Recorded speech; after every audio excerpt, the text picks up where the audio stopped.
चलिए दोस्तों, हम पढ़ते हैं ट्रांसक्रिप्शन, ट्रांसलेशन और ट्रांसलोकेशन। अगर मैं ये सारे तीनों प्रोसेस आपको शॉर्ट में बताऊं तो ट्रांसक्रिप्शन मतलब क्या, डीएनए से जब एमआरएनए बनता है उसको ट्रांसक्रिप्शन बोलते हैं। जब एमआरएनए से प्रोटीन बनते हैं उसको ट्रांसलेशन बोलते हैं। ठीक है, ये एकदम शॉर्ट में है। अब हम ये डेप्थ में करेंगे। तो जब प्रोटीन बनता है डीएनए से एमआरएनए की मदद से, तो इसको क्या बोलते हैं? इसको बोलते हैं सेंट्रल डॉगमा। दोस्तों, तो ये समझने के लिए हमें पहले ये समझना पड़ेगा कि डीएनए और आरएनए में एग्जैक्टली फर्क क्या है। हमें ये तो पता है डीएनए डबल स्ट्रैंडेड होता है और आरएनए सिंगल स्ट्रैंडेड होता है, वो हम देखेंगे उसका स्ट्रक्चर आगे। पर मतलब और डिफरेंस हमें जानना पड़ेगा। तो अगर आप समझोगे तो ही आपको आगे अच्छी से समझ में आ जाएगा कि आप क्या सीख रहे हो। तो क्या होता है, डीएनए आरएनए में दोनों में फॉस्फेट ग्रुप होता है, एक पेंटोज शुगर होता है और नाइट्रोजनस बेस होता है। पर अभी फर्क देखो। अभी डीएनए ये है फॉस्फेट ग्रुप शुगर, आरएनए देखो फॉस्फेट ग्रुप शुगर, ये दोनों तो सेम है। अभी नाइट्रोजनस बेस में देखो, ठीक है, इसमें क्या है, एडेनिन, ए से एडेनिन, जी से ग्वानिन, सी से साइटोसिन और टी से थाइमिन। ठीक है, ये है। पर थाइमिन की जगह आरएनए में यूरासिल पाया जाता है। ठीक है, ओके। तो फर्क क्या है, डीएनए में थाइमिन है, आरएनए में यूरासिल है। इतना फर्क आपको याद रखना है क्योंकि आपके बुक में ये दिया हुआ है। अभी ये जो एडेनिन और ग्वानिन जो है ना, ये प्यूरिन्स है, ओके। पर ये जो साइटोसिन, थाइमिन, यूरासिल, ये जो है, ये है पिरिमिडीन्स। समझ में आ रहा है आपको? तो दोस्तों, हमारा जो डीएनए होता है वो डबल स्ट्रैंडेड होता है। ठीक है, अगर आप इसको और डिटेल में देखो, ये एक स्ट्रैंड हो गई, ये एक स्ट्रैंड हो गई। जैसे कि मैंने बोला था डीएनए के स्ट्रक्चर में क्या होता है, शुगर, फॉस्फेट ग्रुप और नाइट्रोजनस बेसिस। अब आपको यहाँ पे फॉस्फेट ग्रुप कहाँ पे दिखाई दे रहा है, इधर, ये पेंटोज शुगर है और फिर ये सारे नाइट्रोजन बेसिस है। ठीक है, तो क्या होता है कि हमेशा पिरिमिडीन्स और प्योरिन्स के बीच में बॉन्ड्स तैयार होते हैं। मतलब यहाँ पे देखो एडेनिन और यहाँ पे थाइमिन, ग्वानिन, साइटोसिन। और हमेशा ये ऐसा ही होता है, अगर एडेनिन है उसके साथ थाइमिन ही बाइंड करेगा, अगर ग्वानिन है उसके साथ साइटोसिन ही बाइंड करेगा। ओके, तो ऐसा होता है दोस्तों। तो आपको समझ में आ रहा है डीएनए का स्ट्रक्चर? तो मैंने शॉर्ट में बता दिया है। अब हम थोड़ा सा आगे बढ़ेंगे। तो दोस्तों, आगे बढ़ने से पहले हमें ये जानना पड़ेगा कि न्यूक्लियोटाइड एग्जैक्टली होता क्या है, ताकि हमें समझ में आए। आपके बुक में तो वर्ड यूज किया है, ठीक है, पर उसका एक्सप्लेनेशन नहीं दिया हुआ है। तो अगर आपको समझना है तो ये समझना इम्पोर्टेंट है। ठीक है, तो जैसे हमने डीएनए का स्ट्रक्चर देखा था, राइट, उसमें phosphate group, sugar, pentose sugar, nitrogenous base होता है, बराबर।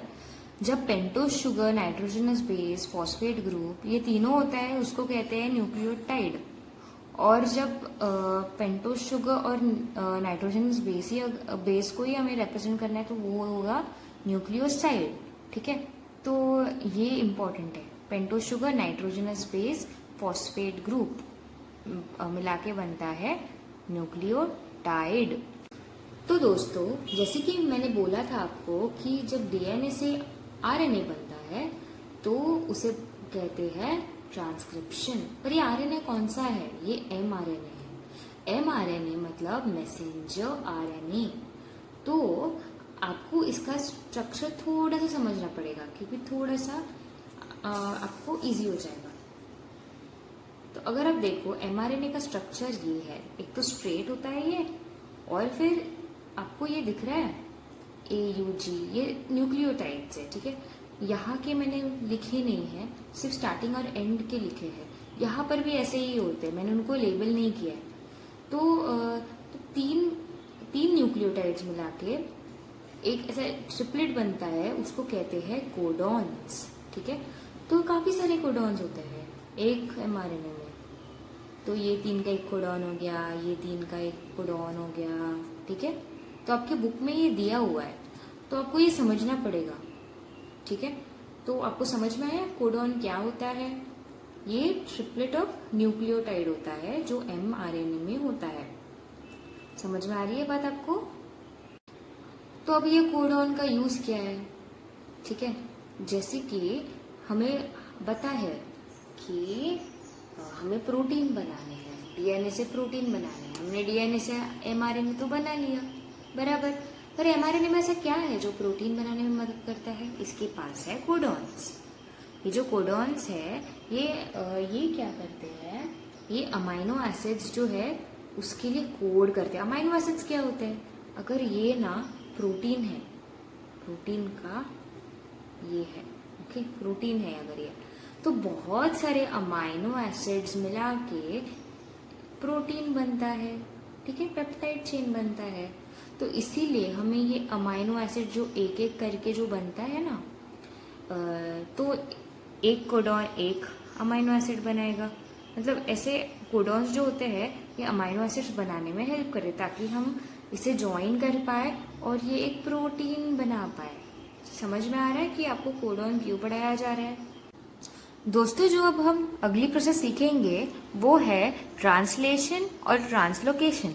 अभी हमारे आपके टेक्स्ट बुक में RRNA, TRRNA ऐसे वर्ड्स यूज किए हैं, ठीक है, पर ये होते क्या है? अगर आपको यही बतानी है तो आप इमेजिन कैसे करोगे? तो ताकि आपको आप इमेजिन कर पाए अच्छे से, इसीलिए मैं आपको ये बता रही हूँ RRNA और TRNA होता क्या है। जो RRNA है ये राइबोसोमल RRNA है, ठीक है, राइबोसोमल RNA है, ठीक है। मतलब क्या, वो अब इसका स्ट्रक्चर देखो, ये फोल्डेड होता है और राइबोसोम से ही एसोसिएटेड होता है। तो अब हम पढ़ेंगे TRNA। देखो, TRNA के ऐसे दो टाइप के स्ट्रक्चर्स होते हैं, हम इसे ज्यादा डिटेल में नहीं करने वाले, पर इसमें इंपॉर्टेंट क्या है समझना कि TRNA में आपको ये 3 दिख रहे हैं। अभी mRNA में जो ट्रिपलेट था उसको कोडॉन कहते हैं, ठीक है। TRNA में जो ऐसा सिमिलर लुकिंग जो स्ट्रक्चर को दिख रहा है उसको एंटी कोडॉन कहते हैं, क्योंकि ये जो mRNA के जो कोडॉन्स है उसके साथ कॉम्प्लीमेंट्री होते हैं, ठीक है। तो दोस्तों चलिए समझते हैं ट्रांसलेशन। तो इसमें क्या होता है कि मैंने आपको mRNA बताया था क्या होता है, ये स्ट्रेट होता है, और फिर ये देखो TRNA यहाँ पे है, ठीक है। mRNA के पास क्या होते हैं? कोडॉन्स होते हैं, ट्रिपलेट्स। TRNA के पास क्या होते हैं? एंटी कोडॉन्स होते हैं। ये भी एक ट्रिपलेट है। जो मैंने आपको ये भी बताया था, जो TRNA है ये इसके पास जो एंटी कोडॉन्स है और mRNA की कोडॉन्स है वो कॉम्प्लीमेंट्री होते हैं एक दूसरे के साथ। अभी ये देखो TRNA जो है उससे पहले ये जो है राइबोसोम है, ठीक है। जब mRNA न्यूक्लियस से बाहर निकलता है साइटोप्लाज्म में, ये अटैच हो जाता है राइबोसोम के साथ, ठीक है। इस तरीके से अटैचमेंट के बाद क्या होता है कि TRNA कुछ लेके आता है। आपको ये दिख रहा है, ये क्या लेके आता है? ये अमाइनो एसिड लेके आ रहा है, ठीक है। अभी ये कॉम्प्लीमेंट्री है, एंटीकोडॉन और एंटीकोडॉन जो है वो स्पेसिफिक कोडॉन के साथ ही बाइंड होंगे, ठीक है। और उसके वजह से एंटीकोडॉन्स और कोडॉन्स के वजह से एक स्पेसिफिक कनेक्शन तैयार हो जाता है और अमाइनो एसिड प्रॉपर पोजीशन में आ जाते हैं, ठीक है। अभी अब देखो ये आया TRNA, ओके। अभी TRNA आने के बाद क्या होता है, एक एक TRNA जैसे आ रहा है, अमाइनो एसिड जो है ऐसे बाइंड होते रह जाते हैं और बहुत सारे अमाइनो एसिड मिला के एक पेप्टाइड चेन ऐसे बनाती है। जैसे जैसे वो ला रहा है वैसे वैसे ये चेन बनती जा रही है, ओके। और जो एम्प्टी mRNA है, एम्प्टी TRNA जो है वो दूसरी साइड से निकलते जा रहे हैं और ये ऐसी चेन ऐसी बनती जा रही है, दूसरी साइड से ये चेन बनती जा रही है और एक प्रोटीन ऐसे पेप्टाइड चेन बनेगा जो कि प्रोटीन ही है, ये प्रोटीन बनेगा, ओके। और जैसे जैसे वो कैसे हो रहा है, ये जो राइबोसोम होता है ना, एक एंड से दूसरे एंड तक ऐसे मूव होता रहता है, कि मतलब इसने यहाँ से स्टार्ट किया और ऐसे एंड तक ये मूव होता रहेगा, ठीक है, ओके। तो जब ये प्रोटीन जो बन रहा है ना, इस प्रोसेस को बोलेंगे ट्रांसलेशन। ये अमाइनो एसिड लेके आ रहा है, फिर एक एक करके अमाइनो एसिड ज्वाइन हो रहा है और एक प्रोटीन बन रहा है, पेप्टाइड चेन बन रहा है, उस प्रोसेस को हम कहेंगे ट्रांसलेशन। पर जब ये राइबोसोम एक साइड से दूसरी साइड से जाता है उस प्रोसेस को हम बोलते हैं ट्रांसलोकेशन, ठीक है। मतलब वो एक साइड से दूसरी साइड तक जा रहा है, तो उस प्रोसेस को क्या बोलेंगे हम? ट्रांसलोकेशन।